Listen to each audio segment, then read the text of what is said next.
ବଉଳ ଫୁଲ ବାସ୍ନାରେ ମା ଏଇ ଜାଗାରେ ହିଁ ଅଟକି ଯାଇଥିଲେ।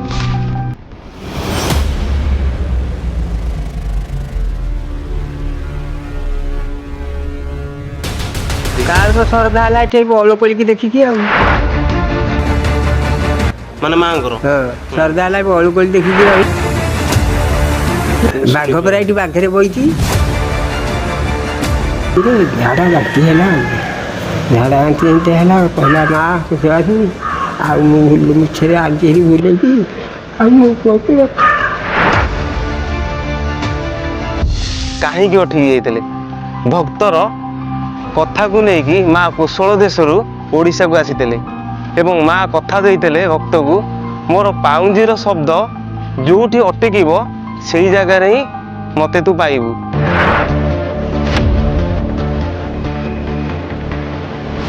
ଏବଂ ଭକ୍ତ କଥାରେ ମା ପଳେଇ ଆସିଥିଲେ କୋଶଳ ଦେଶରୁ ଓଡ଼ିଶାକୁ।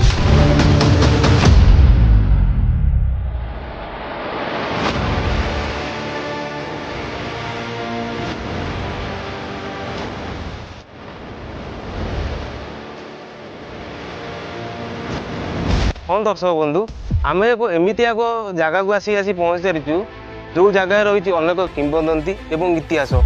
କୁହାଯାଏ କି ସେଇ ଭକ୍ତର ମାନସିକ ପାଇଁ 7 ଖଣ୍ଡ ଶଗଡ଼ ପୋଖରୀରେ ବୁଡ଼ି ଯାଇଥିଲା।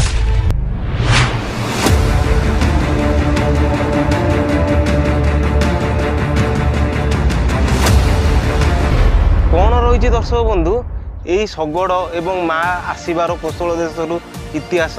ତାହେଲେ ଆସନ୍ତୁ ଆଗକୁ ଯିବା, ଅଧିକ କିଛି ଜାଣିବା।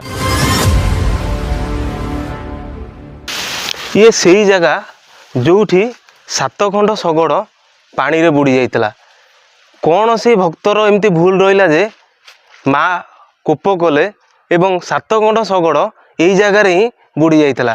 ଏବଂ ଆପଣମାନେ ଜାଣିଥିବେ ସବୁ ବିଭିନ୍ନ ଶକ୍ତିପୀଠ ମାନଙ୍କରେ ମା ପିଣ୍ଡି ଉପରେ ବସନ୍ତି, ଚାନ୍ଦିନୀ ହଉ ପିଣ୍ଡି ହଉ, କିନ୍ତୁ ଇଏ ଏଭଳି ପୀଠ ମା ଭୂମିରୁ 1-2 ଫୁଟ ଭିତରେ ଅଛନ୍ତି ଏବଂ ଲୋକଶ୍ରୁତି ରହିଛି ମା କେବଳ ଛୋଟିଆ ମୁହଁରେ ସିନ୍ଦୁର ରୂପରେ ଏଠି ପୂଜା ପାଉଛନ୍ତି ଏବଂ ବାଳିକା ରୂପରେ ମଧ୍ୟ ପୂଜା ପାଉଛନ୍ତି। କ'ଣ ଏହାର ଇତିହାସ ରହିଛି ଆସନ୍ତୁ ବିସ୍ତାର ଭାବେ ଅଧିକ କିଛି ଜାଣିବା।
ଆପଣମାନେ ଦେଖିପାରୁଥିବେ ମୋ ପଛପଟେ ଯେଉଁ ବାଘର ପ୍ରତିମୂର୍ତ୍ତି ଏବଂ ମା ତାପରେ ବିରାଜମାନ କରୁଛନ୍ତି।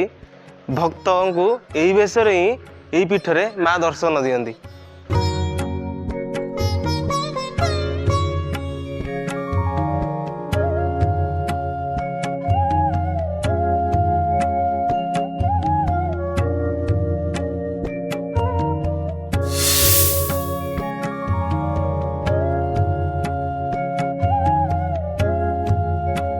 ଏହା କେବଳ ଏକ ଧାର୍ମିକ ସ୍ଥଳୀ ନୁହେଁ, ପ୍ରକୃତି ଏବଂ ଆଧ୍ୟାତ୍ମିକତାର ସଙ୍ଗମ ସ୍ଥଳୀ ଅଟେ। ସ୍ଥାନୀୟ ଅଞ୍ଚଳରେ ମା କୁଶଳାଶୁଣୀ ଏଠି ପ୍ରତ୍ୟକ୍ଷ ଏବଂ ଜାଗ୍ରତ ଭାବରେ ପୂଜା ପାଉଛନ୍ତି।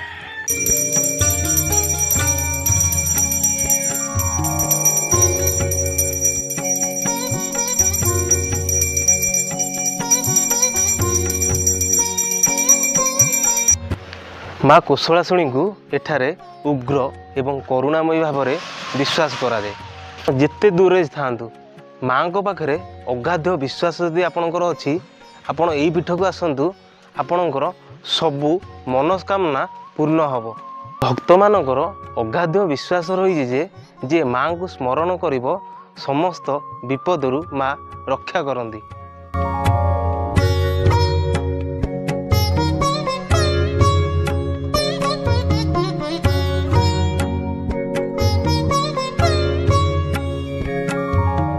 देखुं आपण मैंने जो आम पाखे गोटे पोखरीटा अच्छी कहुए जड़े भक्त मानसिक माँ कोशलाशुणी पाखक भार भोग सब नहीं आसला कौन टिके भूल पाई माँ क्रोध कले यही आमर पोखरी रे 7 खंड शगड़ बुड़ी जाइथिला एवं जेतक सब भोग राग सुना संपत्ति सब आनीतिले यही आमर पोखरी रे माँकर 7 खंड शगड़ बुड़ी जाइथिला।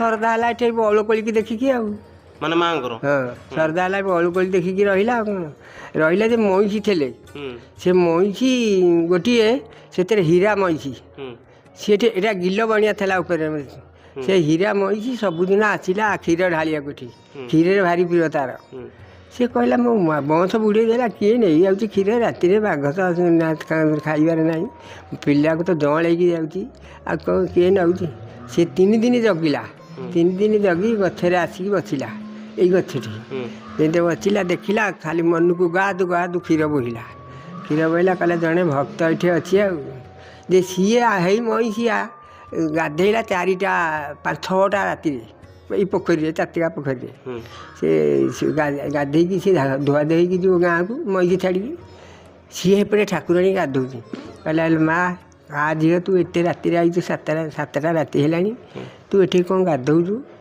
ना रे तू चिन्ह पारबुनि मु कोशलाशुणी ये अच्छी परा गाँव में सब विख्यात है सी तो कहला जाकि जे भक्त सी कहला कोशलाशुणी आम गाँव में रहा हेटू ताकू पद करके नबाकू कहले जे गाँव में आइले बाड़िया को जड़े फुले नब बोली फुले नब बोलिकी गाँव में बाड़िया कहला ठाकुराणी नागिगला कहला मत किए नब बंद कर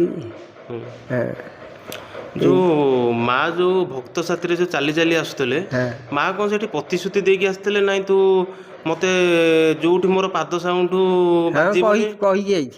कहला मु जो रही आ तू मत देखू पछरे मु रही मो बाजा जो बाजी बंद है ये मुझे रही ता बाजा घंट बाजिलानी किसी आल मसाला निभिगला से रही से आगुरी कहीदेकी आई बौल कोली देखिए सी रहा सरदा माने बौल कोली बास्ना रे माँ ये रहा जड़े रजा लोक सी माइकी धरिकी सुना जिनस भारी सस्ता आउ 7टा गाड़ी आइला से भोजी भात कर हंडा हांटी सुना रूपा गोरु पंडा मईसी सब गोरु सब ये रहिले जे ठाकुराणी पचारे आम रजरे कौन ये आणिकी पानी आणिकी देबू माँ आउ तू ये तड़ा हम कि नाई कह जे सुना रूपा आम गाँव तो बेता लोक सी सब नहीं जाइए खाली गोरु हाड़ हारक बाहला जे सी कहला गोटे बड़ी देले जाकि ताड़ तड़ा है जाऊन देखिए पोखरी केमी भितर पशि पार हाँ इनते गाड़ा है अच्छी तो भाई ना आमर माँ पाखे कौटे बाघ रहे बाघ परा ये बाघरे बही सी बरजू काली सी आउला हाथ जगा हाँ जगा ये बसनी जगा काली सी आउला जे सी कहला मो भक्त आउछुंती ये गोटे बलिया द्वार अच्छी से बलिया द्वार टे कहला मो भक्त आउछुंती तू क्या क्षति कर से पछरे आउछुंती तू जीवु तो जगार रहिबु जे आम तो मिरिग महतु तारा खाते कि से बाघ ये जाकि शोची राति 8टारे मारिदेले मारिदेले वंश बुझला ठाकुराणी डाकिला कहला माँ मत मारिदेला बाघ तू आसीपार बाघ चित्र होता गड़ मांटी देखी जो बाघ बलद जोता है सी गोटे डाकू बजा ये चिन्ह अच्छी ना आमर ये ठाकुराणी आसूची आश्विन मास अष्टमी रे दोल पूर्णमी दिन पूर्णाहुति दिन आस ମାନେ ଆସିବ ପୂର୍ଣ୍ଣାହୁତି ଏଠୁ ଠାକୁରାଣୀ ଜଣଙ୍କ ଦେହରେ ସବାର ଗଲେ ପୂର୍ଣ୍ଣାହୁତି ହବ। ମା ଜଣଙ୍କ ଦେହରେ ସବାର ହଉଛନ୍ତି, ହଁ ମାନେ ଲାଗୁଛନ୍ତି ମା। ହଁ ଆମ ବାପାଙ୍କ ଠି ଆଉଥିଲା, ମୋ ସାନ ଭାଇଟି ଆଉଥିଲା, ଏବେ ମୋ ହେଇ ନାତି ଠିଆ ହେଉଛି। ତମେ ଏଇ ଆଶ୍ଵିନ ମାସରେ ଅଷ୍ଟମୀରେ ଦେଖିବ, ନହେଲେ ଦୋଳ ପୂର୍ଣ୍ଣମୀ ଦିନ ଯେଉଁଦିନ 6ଟାରେ 4ଟାରେ ନହେଲେ 5ଟାରେ ପୂର୍ଣ୍ଣାହୁତି ହେଉଛି। ଠାକୁରାଣୀ ଏଠୁ ଗଲେ ପୂର୍ଣ୍ଣାହୁତି ହବ। ଗାଁ ଲୋକ ବହୁତ ଲୋକ ଜମା ହେଇଥିବେ, ମାହାରଦା ହେଉଛି। ଆଶ୍ଵିନ ମାସ ଅଷ୍ଟମୀରେ ଆଇଲା ତାକୁ ବେଳିକି ପୁରୀରୁ ମାହାରଦା ସବୁ ଆଇଥିବ, ଯିବ କ୍ଷୀର ହେବ ସେଠି ଭଣ୍ଡାରୀ ଯିବ, ଆଉ କେହି ଯିବେନି। କ୍ଷୀର ହେବ ଆସିବ, ଆମ ମାଳି ପଞ୍ଝା ପୂଜା କରିବେ, ସିଏ ତାର ପୂଜା କରିବ, ଲୁଗା ପିନ୍ଧିବ, ମହାପୁରୁ ନାଗିବ, ଗାଁକୁ ଯିବ। ଗାଁକୁ ଯିବ, ତାର ଥାକ ଅଛି, ସବୁ ରାସ ପଡ଼ିବ, କି ପୁରାଣ ଯେଉଁ ବଗଳା ବୁଲିବ, ନେଇକି ଯିବେ।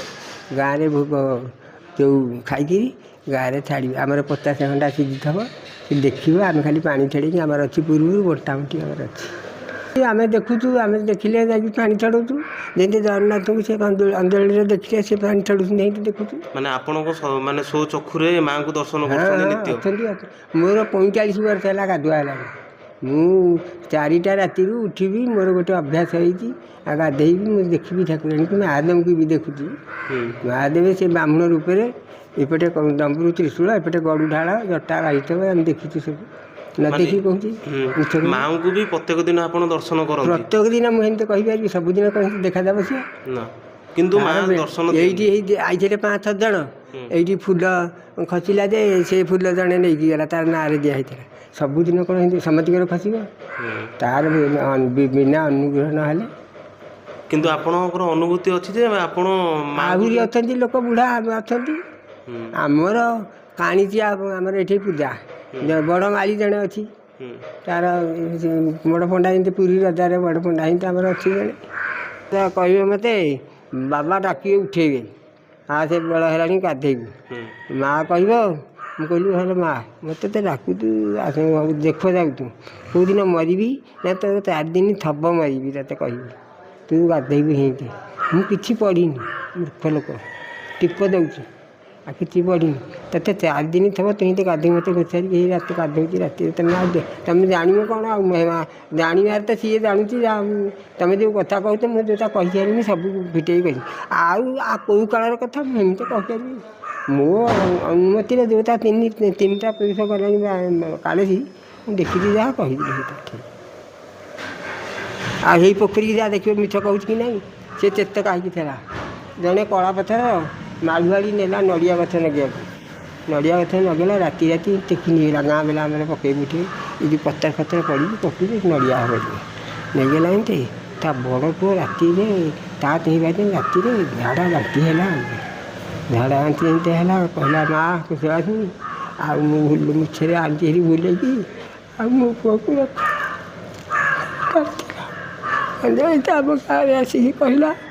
ଗାଁ ଯାକ ଭୋଜି ହେଲା, ଏଠି ଠାକୁରାଣୀ ଟିକେ ଭୋଗ କଲା, ହେଇ ପୁଅ ଦିଲା ରକ୍ତ ଝାଡ଼ା ବାନ୍ତି ହେଲା, ମରିଯାଇଥିଲା, କାନ୍ଦୁଛି। ଆଉ ମୁଁ ଯେ କାନ୍ଦୁଛି ଅଛି, ଆଉ ନାହାନ୍ତି ବୋଲି କିବା ପାଇଁ? ଆମେ ମିଛା, ଚନ୍ଦ୍ରସୂର୍ଯ୍ୟ ମିଛା, ମୁଁ ତ ପଢ଼ିନି, ଚନ୍ଦ୍ରସୂର୍ଯ୍ୟ ମିଛା, ସିଏ ସତ୍ୟରେ ଅଛନ୍ତି, ସମସ୍ତେ ଅଛନ୍ତି। ବିଶ୍ୱାସ ହେଲା, ବିଶ୍ୱାସ ମୂଳେ ଭଗବାନ। ମୋତେ ଯଦି ତମେ କହିବ ମଉସା କହୁଛ, ଶଳା କହିବ, ମୁଁ କ'ଣ କହିବି? ଆଉ କିଛି ନାହିଁ। ହେଇଟା ମନ୍ଦିରର ଚତୁଃପାର୍ଶ୍ୱରେ ଥିବା ଶହ ଶହ ବର୍ଷର ପୁରୁଣା ଶାଳ ଏବଂ ପିଆଶାଳ ଗଛ ଗୁଡ଼ିକ ଶାନ୍ତ ସବୁଜ ପରିବେଶ ସୃଷ୍ଟି କରନ୍ତି। ଏହି ଜଙ୍ଗଲର ନୀରବତା ଗୋଟେ ଗଭୀର ଆଧ୍ୟାତ୍ମିକତା ଅନୁଭବ କରାଏ।